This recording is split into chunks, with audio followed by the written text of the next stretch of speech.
Mothers and fathers, husbands and wives, sisters and brothers, friends for life, won't live in the past. All I wanna do now is making it last. Mothers and fathers, sisters and brothers, friends forever. A lot of us, most of our time is spent at work.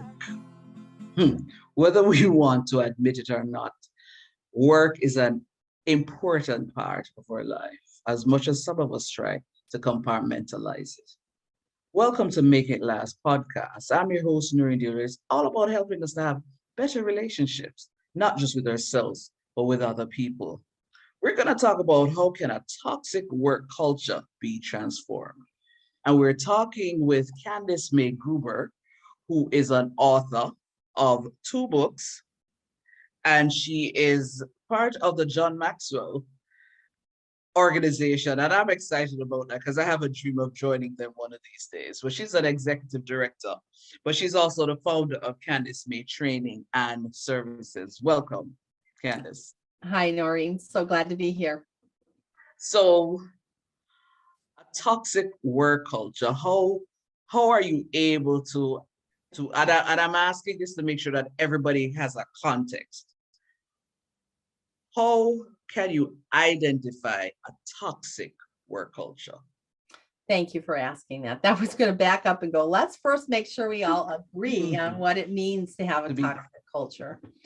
I believe a toxic culture can be identified by teams that are working in silos, empire building, internal conflicts of communication, bullying, hostile work environments, a sense of not having safety, not just physical safety, but psychological safety. Like you're afraid to share your opinions because you're going to be shut down. It's like constantly hitting that brick wall, try to put your best foot forward and you're shut down.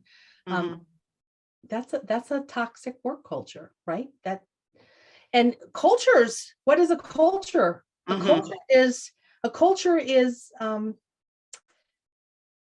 defined as an organization or behaviors within an organization or a group of people that are built on beliefs and interactions and traditions and things that are handled.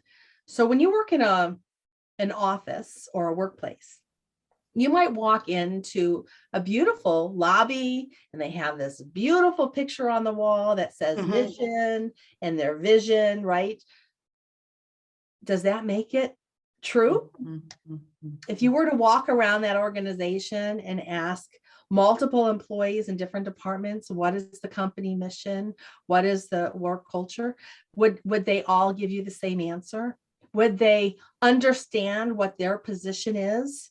And how they support that mission for the company, even at the janitorial level or the accounts receivable or inventory warehouse staff, would they all know how they're contributing to that mission? If you have a really strong culture, they will. They should all be able to give you the same words, that not just words, but understanding what the connotations of each of those words are. So they would understand how they relate to the company mission. They would have an understanding of different people's personalities and their strengths.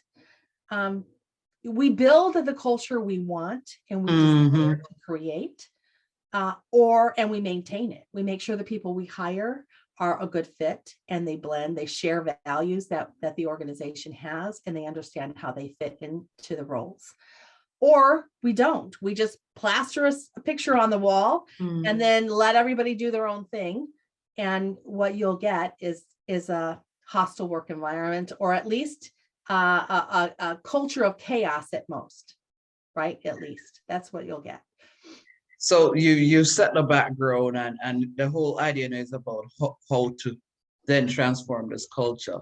But how do you even get to that point when it is that with all of what you just described, people will enter the space and they will say, or those who are already there will say, it is what it is. This is how it has always been. So we just, work with it. Well, unfortunately, that's what happens often. My goal is to work with a leadership team first and foremost, develop some coaching with the leadership team. I have some great interactive tools to bring them together into a fun, interactive environment filled with laughter and observations to deepen bonds and understandings of each other and identify what their leadership level is. Because we need to grow each leader in their personal growth and in their understanding of leadership principles.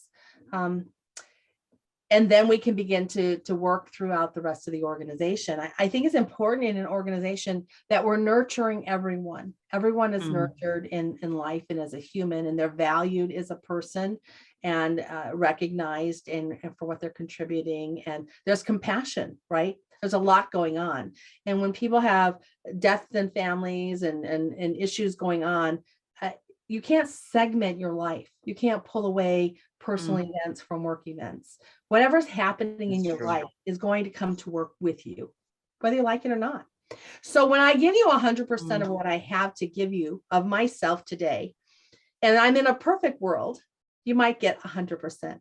But if my children are sick, or I have someone who's really tragic going on in my life, you might get 80% of me. But when I come to work, I can give you 100% of that 80% that I have to give you. As long as I know that you care about me, as long as I know that you value me and you have compassion to understand I have these other things going on in my life. Right? That makes a big difference, does it not? When you know somebody cares about you, you're going to give them your all. You've won their heart. And that's what we would like to build into leadership, this understanding. Traditionally, we have the command and control style of leadership. I used to say it really began in the industrial age. Some people in Black History Month has say, no, it goes back to the plantations, right? Where it was command and control style. However far back you want to take it, that has become the norm in the most companies around the world, command and control. And do as I say, not as I do. This is a job description. You've got to focus on this. Doesn't matter, whatever it is. Maybe not necessarily caring about what the employee's strengths are, but what a powerful organization it is. And we have some like this, we just don't have enough of them. When they come in and they say, what are your strengths? What can you do well? We have all this work that needs to get done, and I'm going to build a job description for you, right? So we might have some canned job descriptions in companies now, and we can hire for those. But when we get them filled, maybe we find out Bob has a better skill set for something Carol is supposed to do. Wouldn't it be wise to take that from Carol and give it to Bob and let him do it, even though it wasn't in his original job description? Adjust the job descriptions, because it becomes more joyful for the people doing the work. They're working in their strength and in their passion. Morale increases. The work gets done much faster. There's not as much procrastination. There's not anger and frustration when people are appreciative for what they have to offer and are able to work in their strengths. How much more pleasant is it when you're asked, Noreen, what do you think about this situation? I would really do care with your expertise. What are your ideas? I'd like to hear that. Versus, that's not your job. It's not your responsibility. You don't have to share that right now. Right. These are small things, but they all add up to big things, big impacts. Bullying, a hostile environment. Is that your reality at your workplace? We're going to take a quick break, listen to our partners, and we'll be right back. We spend a lot of time at work. It is therefore quite important that we continue this conversation to find out how we can then transform a toxic work culture. Do you think what you're saying, though, can really work right across industries, right across different areas? Because there are some, I believe, some situations where you do have to take command and Yes. control, Yes. because if not, the productivity level might be impacted negatively. Yes. So, do you think this works right across the board, or it's based on a particular situation? I think there are different styles of leadership required for different situations. I call it situational leadership. Yes, Mm-hmm. it's a very good point, Noreen. I don't want that to be taken out of context, right? Mm-hmm. There are times when we do need command and control style leadership, assembly lines and various other things. There are Mm-hmm. certain in construction sites or various things. Sometimes there are different styles of behavior that need to be done. However, even so, the communication can be increased and become more Okay. civil. Because I have worked in blue collar environments and in IT and so forth, and Mm-hmm. warehouses and so forth. When some of those warehouse managers are gruff and rude and downright demeaning to the guys Mm-hmm. working in the warehouse. It doesn't have to be that way. Construction sites, right? There's a way to devalue your people and to communicate with them in a way that cares. And I believe it's even possible to offer some personal growth tools, especially in today's digital age, with online portals where people can have access to training outside of their work hours that could increase their awareness and their communication Mm-hmm. and their attitude. Maybe you can't do the training for a construction site for the guys on site, but Mm-hmm. Mm-hmm. you could provide some training for them. It may be online, it may be digital, it may be outside of work hours, but it could be a bonus, it could be an incentive for them, right? And when you are increasing their value and their level of communication, you're changing lives. They're taking those skills home with them. They're impacting their families, and how they interact with each other will change.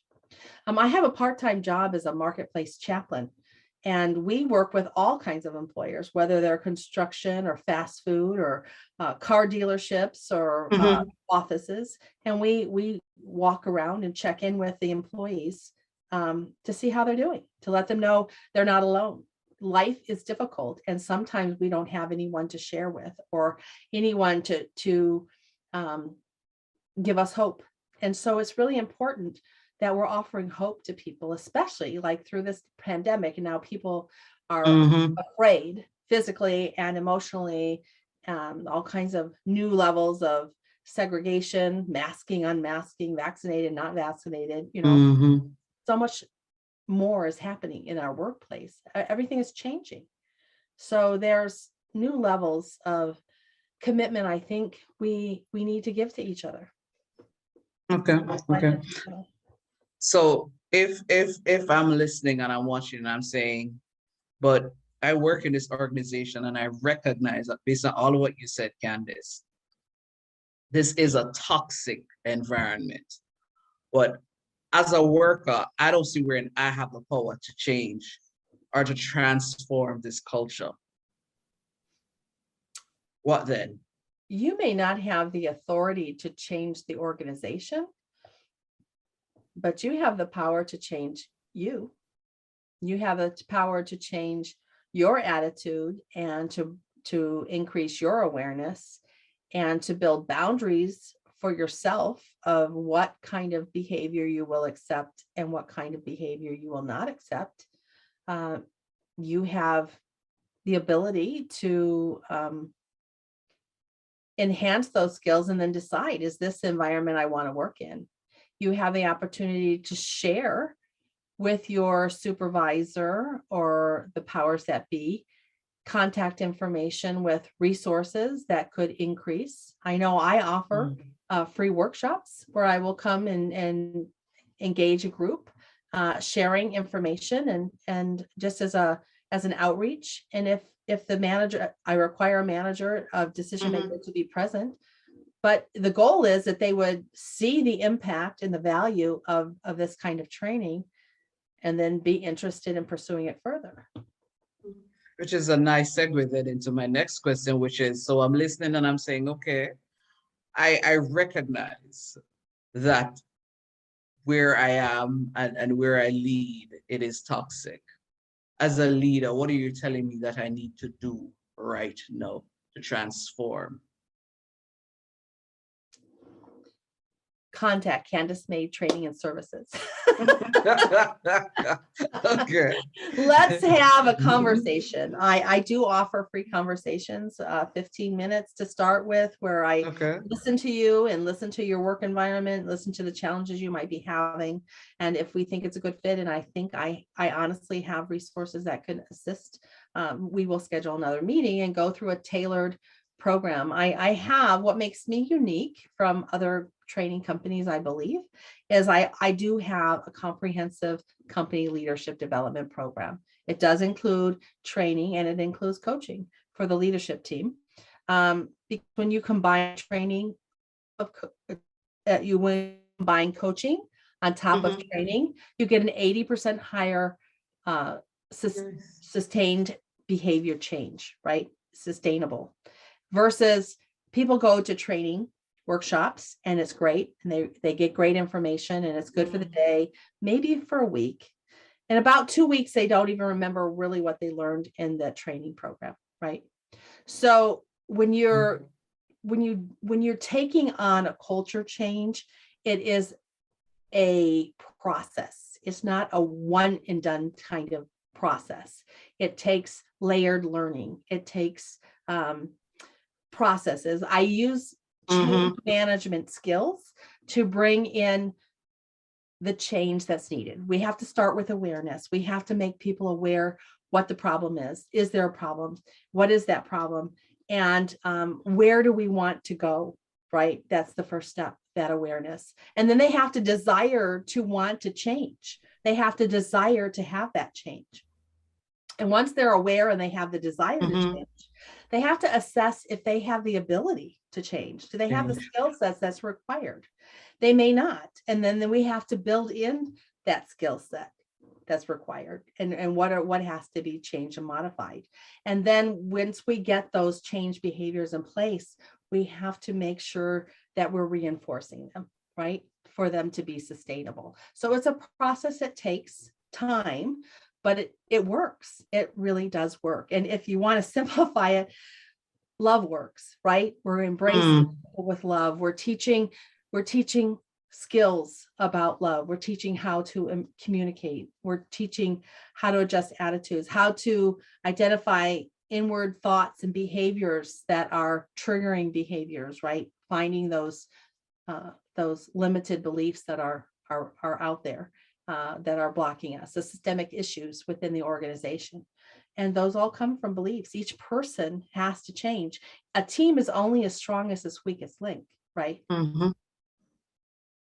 As we're wrapping up, yes, I recognize I'm in a toxic environment, but at what point, Candace, do I then say to myself, this is where I started out saying, as I'm going to end the show, this is where a lot of us spend a lot of our time. At what point do we then say enough is enough? Because even whether or not it is the transformation is ongoing or about to happen, but at what point will you then say to somebody, you probably just need to just leave? When it gets to the point where you're not being heard, you're not being valued, there's no efforts being made within that organization to improve those connections and processes. If you've got a bully boss and they're attacking you, you need to remove yourself from the organization. People do not leave organizations, they leave bad bosses.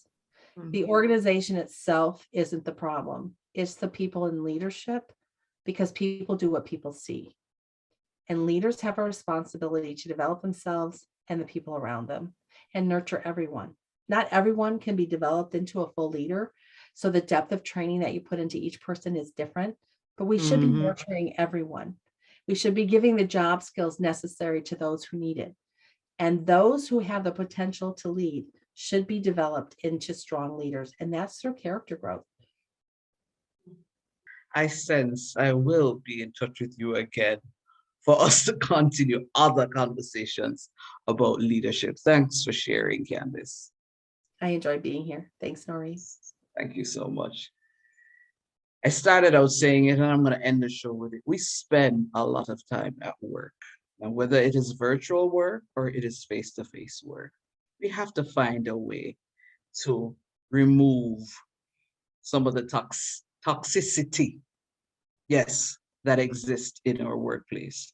Let's find a way. This was Making It Last podcast. I'm your host, Noreen Daley. Until next time.